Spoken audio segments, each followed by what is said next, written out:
Kanchipuram Vakula silks నాణ్యత మా ప్రాధాన్యత. మదీనాగూడ, మియాపూర్, హైదరాబాద్ లో త్వరలో శుభారంభం. నమస్కారం సార్, ఎలా ఉన్నారు సార్? సార్ ఏం భోజనం చేయకుండా ఉంటే బాగుండా. మీరు ఇప్పటికి 3 సార్లు తినేసి ఉంటారు పొద్దున్న నుంచి. పొద్దున్న లేస్తానే కాఫీ. నిజం చెప్పాలంటే నేను ఒకసారి తిన్నా. Super, excellent, very good. అందుకే అలర్ట్గా ఉంటారేమో. మేము పొద్దున్న జనరల్ రైజ్ అవుతా మీరు హైదరాబాద్లో దొరకలేదు కాబట్టి పొద్దున్నే పొంగలేదు తిన్నాము, అంతే. హ్యాపీ కంఫర్టబుల్గా ఉంది. 7 కిలోమీటర్ రన్నింగ్ చేసినాం, కేబీఆర్ ఫుల్ రౌండ్ రన్నింగ్. ఇది ట్రైన్లో వచ్చి కూడా అయినా హ్యాపీగానే ఉన్నాం, హెల్త్గానే ఉన్నాం. మధ్య నీళ్ళు తప్ప ఏం చాలు. ఇక తినాలని అంటే తినేదే ఫుల్గా తింటాం అనమాట, కాబట్టి హ్యాపీగానే ఉంటాం. మీరు ఇప్పుడు ఈ డైట్ అంతా అంటే మీరు పాటిస్తుంటారు కాబట్టా సార్ ఇంత యాక్టివ్గా, లేదంటే మీరు గాడ్ గిఫ్ట్ అనుకోవాలా?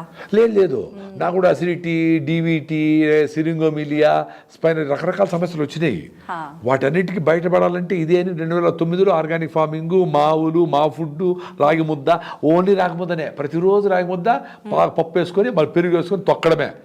అన్ని ప్రాబ్లమ్స్, అసిడిటీ పోయింది, అన్ని ప్రాబ్లమ్స్ పోయినాయి. అది చాలా అవసరమైనప్పుడు మెడికల్ హెల్త్ కూడా తీసుకుని ఉంటాం, కానీ అవసరాలు ఎక్కువ రాలా. సో ఏ జబ్బులు వచ్చినా నీ బాడీనే ఫైట్ చేస్తుంది అనేది నా జీవన విధానంగా మారిపోయింది ఇప్పుడు.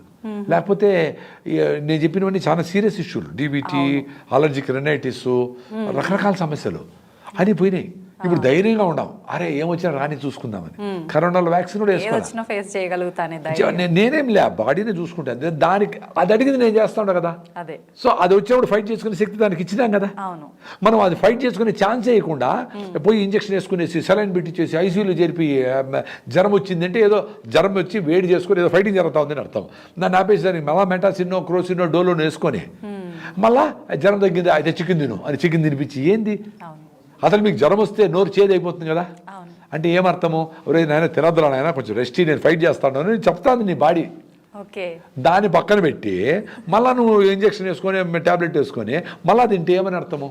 అందుకనే లంకనం పరమౌషధం అన్నారు. సో ఉపవాసం ఉండరా బాగాలేకపోతే.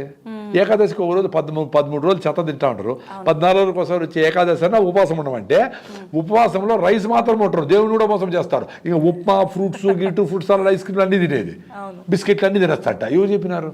ఉపవాసం అంటే మైండ్కి బాడీ కూడా ఉపవాసం లెక్క ప్రకారం. అంటే మైండ్ కూడా ఆ రోజు వేరే పనులేం పెట్టుకోకుండా సైలెంట్గా వీలైతే ఊరి బయటికి వెళ్ళిపోయి పాడుపడిపోయిన దేవాలయంలో ఎక్కడో గుడిసెలోనో ఎక్కడో గుడిలోనో కూర్చొని, ఎవరు ఉండకూడదు అక్కడ, సైలెంట్గా అక్కడ తొండ వస్తుందో, బల్లి వస్తుందో, చెట్టు కారుతుందో, ఇల్లు కూడా గుర్తుకొస్తుంది, పక్కన పెట్టండి. భార్య బిడ్డల్ని కొంచెం ఒక రోజు పక్కన పెట్టండి, ఏం కాదు. నువ్వు ఎక్కడున్నావో చెప్పేసి పో, అక్కడ ఏమైనా ఎమర్జెన్సీ వస్తారు. గమ్మున అక్కడ నుండి సైలెంట్గా మీరు ఉండండి. మీరు ఆలోచన కూడా ఏం చేయొద్దు, సైలెంట్గా ప్రజెన్స్లో ఉండండి. ఆ చెట్టు కదలుతూ ఉంటుంది, నాతో మాట్లాడుతూ ఉంది అనుకోండి, ఆడ సన్సెట్ కొంగలు పోతా ఉంటాయి, జస్ట్ ఉండండి అంతే. దాన్ని ఏం అనలైజ్ చేయొద్దు, భలే ఉంది, ఏమి బాగాలేదు, ఏమనుకోవద్దు, సైలెంట్గా ఉండండి. నువ్వు మెడిటేషన్ చేసి చేసి చేసి వచ్చే శక్తి అట్లా సైలెంట్గా నేచర్ తోటి వస్తుంది. అది నేను నాకు తెలుసు కదా, నేను ఐ కుడ్ ఫీల్ ఇట్. అందుకే నేను 5 నుంచి మేము పనిచేస్తూ ఉన్నా, నేను 3కెళ్ళి వేస్తా కదా, 3కెళ్ళి వేసి నేను కూర్చొని దగ్గర ఎదురు చెట్లు ఉంటాయి, వాటిని చూస్తూ ఉంటా, కొంచెం ఏదో పని చేసుకుంటూ ఉంటాను. మనతో మనం ఉండాలి. ఫస్ట్ మన కంపెనీ మనకు లైక్ కావాలి. ఫస్ట్ మననే భార్యని ఇంప్రెస్ చేసేది, భర్తని ఇంప్రెస్ చేసేది, సొసైటీలో గౌరవం ఉండేది, నీ కెరీర్ అన్నీ నెక్స్టే. ఫస్ట్ నీతో నువ్వు చేసే పని నీకు నచ్చి నువ్వు హ్యాపీగా ఉండేది ఫస్ట్ ప్రయారిటీ. నువ్వు హ్యాపీగా ఉంటే నీ చుట్టుపక్కలంతా హ్యాపీగా ఉంటారు. నువ్వు బాధపడతా హ్యాపీగా ఉండాలి ఎవరైనా ట్రై చేసినా కుదరదు. అందుకే చూడండి, చాలామంది టెన్షన్లో, ప్రెషర్లో ఉంటారు. ఏది ఆఫీస్ ప్రెషరో ఏదో ప్రెషర్, ఇంటికి వచ్చి పిల్లలతో హ్యాపీగా పెట్టాలని ట్రై చేస్తారు, కానీ వీలు కాదు. Because you are not happy అని పిల్లలు తెలుసు. ఎందుకంటే వాళ్ళతో 5 నిమిషాలు హౌ ఆర్ యు నానా, అవునా అర్జెంటుగా చేయాలి కదా, వెన్ డిడ్ యు కమ్ నానా టుడే, ఎట్లా కుదరుతుంది నాయన. వాళ్ళ అబ్బాయి కూడా తెలుస్తూ ఉంది, ఒరే మా నాయన పాపం టెన్షన్లో ఉన్నాడు, ఏదో పనుల మీద ఉన్నాడు, నాతో స్పెండ్ చేయలేకుండా ఉన్నాడు అని. సో ఆఫీసుని కూడా ఇంట్లోకి తీసుకొస్తారు, ఇంటిని ఆఫీస్కి తీసుకుపోతా ఉంటారు. సో ఎట్లా ఇది మిస్ మ్యాచ్ అయిపోయినాయి మొత్తం అంతా. ఎందుకంటే మన ఎడ్యుకేషన్ సిస్టమే అట్లుంది. నువ్వు చదువుతా ఉండేది ఉద్యోగం కోసం అని, నువ్వు చదువుతా ఉండేది నీ కోసమని అనుకోవడంలే. ఆ నాలెడ్జ్ అంతా ఎవరికో ఏదో సాఫ్ట్వేర్ రాసేదానికి తప్ప, నీ ఆరోగ్యము, నీ ఆహారము, నీ దేశము, ఈ భూమి, ప్రకృతి, పర్యావరణము, నీళ్లు, గాలి, నదులు, వీటి మీద కదా ఉండాలా. ఇవన్నీ వదిలేసి నాకు జాబ్ వస్తే చాలు, సెటిల్ అయిపోతా, నువ్వు సెటిల్ అయ్యేది ఎక్కడ జూబిలీ పంచగొట్టలో సెటిల్ ఏమవుతావు నాయన ఆ పొగలో ఆ పొల్యూషన్లో ఆ టెన్షన్లో ఒక తినేదానికి టైం లేకుండా నిద్రపోయేదానికి టైం లేకుండా ఫ్రీగా నవ్వేదానికి టైం లేకుండా ఒక ఒక ఒక సన్ రైజ్ని సన్సెట్ని చూడకుండా ఏం జరుగుతుంది? అయితే సార్ నేను అడగాలనుకునే విషయం ఏంటంటే చిన్న చిన్న పిల్లలకు కూడా ఐసైట్ సార్, కళ్ళజోళ్ళు, అసలు పాపం అనిపిస్తుంది వాళ్ళని చూస్తుంటే. ఎందుకు సార్ అసలు రీజన్ ఏంటి? ఎందుకంటే వాళ్ళమ్మ రీజను, వాళ్ళమ్మకి 6 హిమోగ్లోబిన్ ఉంది, వాళ్ళమ్మ సరైన ఫుడ్ తీసుకోవాలా, వాళ్ళమ్మకి హెల్త్ లేదు, పిల్లలు అన్హెల్తీగా పుడుతూ ఉన్నారు. వాళ్ళమ్మ హెల్త్ కోసము ఏమీ చేయలే, యోగా చేయలే, ప్రాణాయామం చేయలే, ఎండలోకి పోలా, మంచి ఫుడ్ తినలా. వాళ్ళమ్మ కూడా పిజ్జాలు, కుర్కురేలు, పెప్సీలు, చెత్త తిని జంక్ ఫుడ్ అంతా తిని బతికింది. ఈ 30 ఏళ్ళలోనే వచ్చాయి కదా ఈ సమస్యలన్నీ. ముందు అద్దాలు ఏడిపించాడు, ఇప్పుడు అందరికీ అద్దాలే, అందరికీ కళ్ళు అద్దాలే. దానికి మళ్ళీ టెక్నాలజీ లేజర్ ట్రీట్మెంట్ చేస్తాము అని. అరే బేసిక్ హెల్త్ ఇంప్రూవ్ కాకుండా లేజర్ ట్రీట్మెంట్ చేస్తే ఏమవుతుంది? చేసుకోండి అవసరం కాబట్టి. కానీ అట్లా అట్లా అట్లా పిల్లలు పుట్టేదానికి, బుద్ధిమాంద్యంతో పుట్టేదానికి రకరకాల ఆటిజము, ఈ డెమెన్షియాలు, పార్కిన్సన్స్, ఆల్జిమేర్స్, మతిమరుపు రోగాలు, 50 ఏళ్ళకే షివరింగులు, ఇవన్నీ ఎందుకు వస్తూ ఉన్నాయి? పుట్టిన పిల్లలకే హెల్తీగా లేదు, తర్వాత వీళ్ళ ఆలోచనలు, వీళ్ళ ఆహార విధానాలు, వీళ్ళు రకరకాల జంక్ ఫుడ్ తినే దాంతోపాటు వాళ్ళు సిగరెట్లు, రకరకాల సమస్యలతో న్యూరాన్స్ అన్నీ డిజనరేట్ అయిపోతా ఉన్నాయి. ఓకే. సో 90 ఏళ్ళ ముసలామె ఒక్క సెకండ్ ఒక షార్ప్గా ఒక మాట వింటానే పని చేసుకోగలుగుతాం. అవును. మరి చిన్నపిల్లలుగా రే రే రే అంటే అని చూస్తాను, అంటే వీడి మూమెంటే లేదు. చాలా ఆశ్చర్యం అనిపిస్తుంది నాకు. రే అంటే టక్కన తిరగాలి కదా, అది లేదే. చాలా డంబ్గా ఉండాలి పిల్లలు. చాలా మందిని చూస్తూ ఉంటాను. అదే పళ్ళుల్లో అట్లా లేరు. మళ్ళీ ఇప్పటికి ఇంకా పొల్యూట్ కాల. ఇప్పటికి వాళ్ళు చింతకాయలు గింతకాయలు చేసి ఉసిరికాయలు ఏవో తింటా కొంచెం బాగానే ఉండరు ఇప్పటికి కూడా. మరి ఇక్కడ ఎందుకు ఇంత డల్గా ఉన్నారు? మా పక్క నాటావులు, హైబ్రిడ్ ఆవులు ఉంటాయి. నాటావులు అయితే మనం సౌండ్ వేస్తానే ఇట్లా చోలు పెట్టాడు చూస్తాయి అని ఒక సౌండ్ చేస్తానే అలర్ట్ అయిపోతాయి. ఈ హైబ్రిడ్ ఆవులు నువ్వు ముందర గడ్డి వేసేసి ఏమైనా గమ్మని పాలు బిడ్డుకో ఏమైనా చేసుకో, గమ్మను మూమెంటే ఉండదు. ఇప్పుడు సిటీలో ఉన్నారు అట్లే ఉంటారు చాలామంది. అసలు అలర్ట్గా లేరు. అజైల్ అంటారు. అజైల్ అంటే ఏమన్నా అంటే రియాక్ట్ కావాలి కదా. 2 సార్లు 3 సార్లు పిలిస్తే కానీ ఏముండుమా వస్తాడనా, ఏందిరా రియాక్షన్ లేదు, ఏందిరా స్వామి, కరెక్ట్ కాదు ఇది. సో చాలా మార్పులు జరగాల. ఐసెట్ కూడా one of the side effect of mother not being healthy. So mothers హెల్తీగా చేసుకొని మళ్ళీ మ్యారేజ్ చేసుకొని మళ్ళీ పిల్లలు కనాల. That's very important. ఇంకా ఐసైట్కి సపరేట్గా నేనేం ట్రీట్మెంట్ చెప్పలేను. క్యారెట్ తిని బాగా అవుతుంది. వీడికి హెల్త్ బాగాలేకపోతే క్యారెట్ తింటే ఏమవుతుంది? అట్లీస్ట్ మీరు చేయాల్సింది ఏమంటే ఐసైట్ ఎక్కువ డ్యామేజ్ అయిపోకనే ముందుగానే డాక్టర్ని కలిసి దాన్ని ఫర్దర్ కాకుండా ఏం చేయాలని చేస్తూ వాడికి పొద్దున్నే అంత 2 స్పూన్లు కొబ్బరి నూనె, 1 స్పూన్ 2 స్పూన్లు కొబ్బరి నూనె ఎంటీ స్టమక్ మీద తాగడము, 2 రోజులు నువ్వుల లడ్డు, 2 రోజులు పల్లీల లడ్డు, 2 రోజులు కొబ్బరి లడ్డు ఇస్తే అంత కరివేపాకు పొడి బాగా చేసి ఐరన్ ఇంప్రూవ్ చేస్తే అద్భుతంగా జరుగుతాయి. దీన్ని కొన్ని రోజులు ప్రాక్టీస్ చేసి చూడండి. 1 మంత్ ఇది ప్రాక్టీస్ చేస్తే మీ హిమోగ్లోబిన్ 2% పెరిగితే చాలా విషయాలు రికవర్ అవుతుంది. హిమోగ్లోబిన్ ఒక్కటి సెట్ చేసుకుంటే అంతే. సాయిల్ హెల్త్, ఆర్గానిక్ కార్బన్, మనుషులకు హ్యూమన్ హెల్త్. సాయిల్కి ఆర్గానిక్ కార్బన్ బాగుంటే దాంట్లో వచ్చిన ఫుడ్ న్యూట్రిషియస్గా ఉంటే నీకు న్యూట్రిషన్. సాయిల్ని ఇప్పుడు చంపుతావో మనం చస్తుంది. Very connected.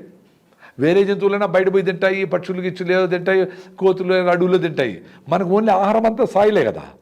సో సాయిల్ను మీరు కాపాడుకోలేకపోతే మొత్తం మానవ జాతి అంతరించిపోతుంది. Very serious problem. ఆఫ్రికాకి వెళ్ళాను నేను ఈ లోపల, అక్కడ వ్యవసాయం చేద్దామని ఉగాండా అనే దేశానికి.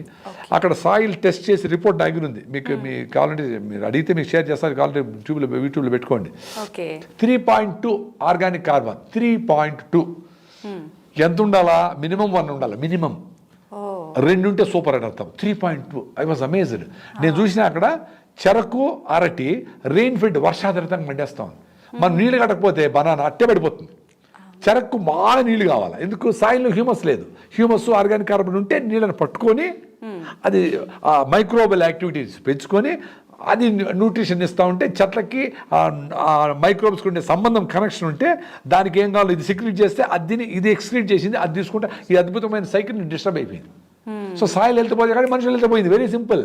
సో ఎప్పటికైనా సాయిల్ హెల్త్ మీద ఇప్పుడు అగ్రికల్చర్ సైంటిస్ట్లో దాని మీద టైం పెట్టి దాని మీద పనిచేసి అది పెట్టపోగులు వేస్తారో, గొర్రెల మందలు పెడతారో, జనుముజీలుగా వేస్తారో వేసి అట్లీస్ట్ రైతులన్నా నా రిక్వెస్ట్ ఏమంటే మీరు ఒక 5 ఎకరంలో ఉన్నా మీరు మంచిగా ఆహారము మీరు తయారు చేసుకొని మీరన్నా ఆరోగ్యంగా ఉండండి. ఈ దేశాన్ని బతికించాలంటే జనాల కోసమని స్ప్రేలు చేసి ఆ స్ప్రేని మీరు పీల్చి మీ ఊరంతా పొల్యూట్ అయ్యి మీరు ఫస్ట్ ఎక్స్పోజ్ అయ్యి మీ లంగ్స్ లేకపోయి మీ క్యాన్సర్లు వస్తూ ఉంటాయి రైతులకి.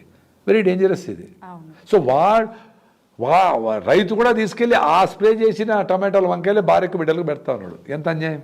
మీరు ఏమైనా చేసుకోండి, మీకు సపరేట్గా రైతులను మీ కుటుంబాలు మీరు ప్రొటెక్ట్ చేసుకునేదానికి మీరు కూరగాయలు, 4 జామ చెట్లు, 4 సీతాఫలం చెట్లు, 4 బొప్పాయి చెట్లు వేసుకొని మంచి మునగ చెట్లు వేసుకొని మంచిగా ఆరోగ్యంగా ఉండండి అనేది నా రిక్వెస్ట్. ఓకే, నిజంగా ఎంత మంచి మాట సార్. సాయిల్ని హెల్దీగా ఉండేలా చూసుకుంటే మనం హెల్దీగా ఉంటాం. లేదు అనేది తెలుస్తూ ఉంది. టెస్ట్ ఇప్పుడు మీరు వెళ్తే హాస్పిటల్కి 30 రూపాయలు 50 రూపాయలు ఇస్తే మీకు హిమోగ్లోబిన్ ఎంత అని చెప్తారు. సాయిల్ టెస్ట్ చేసి దీని గురించి ఎక్కువ మాట్లాడడంలే, భయపడిపోతారని. సాయిల్ టెస్ట్ చేస్తే కేవీకే కృషి విజ్ఞాన కేంద్రాలు చేసినా మేము ప్రకృతిలో మేము చేస్తాను, మా వాలంటీర్స్ చేస్తూ ఉండరు. 0.3, 0.4 ఉంది. మేము 10 ఏళ్ళ నుంచి ఆర్గానిక్ ఫార్మ్ చేస్తే కూడా ఎంతో కొంచెం ఇంక్రీజ్ అయిందేమో. అంత కష్టం, 50 ఏళ్ళు డ్యామేజ్ చేసినాము. ఇప్పుడు డిస్ట్రక్షన్ ఒక బాంబు పెడితే అన్ని కూలిపోతుంది బా. ఇప్పుడు ఇటుక మీద ఇటుక పెట్టి కట్టాలంటే టైం పడుతుంది. సో 50 ఏళ్ళు పట్టింది డిస్ట్రక్షన్ చేసేదానికి. ఏంది 6,000 సంవత్సరాల ముందర మహాభారత కాలం నుంచి గో ఆధారిత వ్యవసాయం చేసుకొని సాయిల్ హెల్త్ని ఇంప్రూవ్ చేసుకొని వచ్చిన భారతీయ సాంప్రదాయాన్ని, సంస్కృతిని డ్యామేజ్ 50 ఏళ్ళు చేసినారు. ఇప్పుడు ఇంకా 5,000 సంవత్సరాలు పడుతుంది కదా బిల్డ్ చేసేదానికి. సో ఇప్పటి నుంచి మొదలు పెట్టాలా. అట్లీస్ట్ మన నెక్స్ట్ జనరేషన్ కన్నా మంచి ఆహారం, ఈ సమస్యలని మాట్లాడుకునే అవసరం లేకుండా చేయాలంటే సాయిల్ని, ప్రకృతిని, పర్యావరణాన్ని కాపాడండి. అదే మంచి గాలి ఇస్తుంది, మీరే మళ్ళీ చేయనక్కర్లే. అదే మంచి గాలి ఇస్తుంది. కొండల నుంచి, బాగు నుంచి నీళ్ళు వస్తాయి. దాన్ని న్యాచురల్గా ఆ మట్టి, ఆకులు పడిన కుళ్ళిన ఆ మట్టిలోనే మినరల్స్ ఉంటాయి. ఆ మట్టి నీళ్ళు తాగండి. అదే ఆల్కలైన్ వాటరు. మంచి ఆహారాన్ని సాయిల్లో మీ చుట్టుపక్కలనే ఉండే రైతులను ఎంకరేజ్ చేసి ఆర్గానిక్ ఫుడ్ తయారు చేసుకుందండి. ఆహారము ఆరోగ్యం అట్లే వస్తుంది. మళ్ళీ ఏదో హాస్పిటల్ ఉంటాయి, ఏదన్నా ఎమర్జెన్సీగా ఉంటే అవసరమైతే వస్తాయి. ఇప్పుడు ఇంత పెద్ద హెర్డ్ మీరు అడవిలో చూస్తారు, 1000 జింకలు, 1000 దునపోతులు, 1000 ఇవన్నీ ఉంటాయి. వాటిలో కొన్ని వీక్గా ఉంటాయి, కొట్టసాలు ఉండేవి. అవి పాపం ఇవి ట్రై చేస్తాయి లాక్కుండా పోయేదానికి, అవి రాలేవు. సో దాన్ని నక్కలో, పులులో ఏవో తినేస్తాయి. సో ఎలిమినేట్ అయిపోతుంది. ఇక్కడ ఏమంటే చెదారం కూడా అందరూ బతికేస్తూ ఉంటారు. వాళ్ళు కూడా పెళ్ళిళ్ళు అవుతుంటే వాడు కూడా ఎవరో పిల్లలు అంటుంటారు. అందుకని డీజనరేట్ అయిపోతా ఉంది జనరేషన్. హెల్తీగా లేరు పేరెంట్స్, హెల్తీగా లేని పిల్లలు పుడతా ఉండరు. నెక్స్ట్ ఇయర్ ఇంకా హెల్తీగా లేని పిల్లలు పుడతా ఉండరు. ప్రతి పశువు, ప్రతి చెట్టు, ప్రతి జీవి వాటిని ఇంకా ఇంప్రూవ్ అయ్యేదానికి ఏం చేయాలా అని ఆలోచిస్తూ ఉన్నాయి. అంటే మీరు స్ప్రే చేస్తే కొన్ని రోజులకు ఆ స్ప్రే పనిచేయదు. అవును, పురుగులకి ఎందుకు, దాని బిడ్డ ఇంకా జాగ్రత్తగా ఇంకా గట్టిగా పెంచుకొని పెంకు గట్టిగా చేసుకొని అని ఇంకొక సంవత్సరం తర్వాత 2 ఏళ్ళ తర్వాత దాని బిడ్డలకి ఈ ఎండోసల్ఫాన్కి, మోనోక్రోటోఫాస్కో దేనికో మందుకి రెసిస్టెన్స్ తెచ్చుకుంటా ఉంది అది.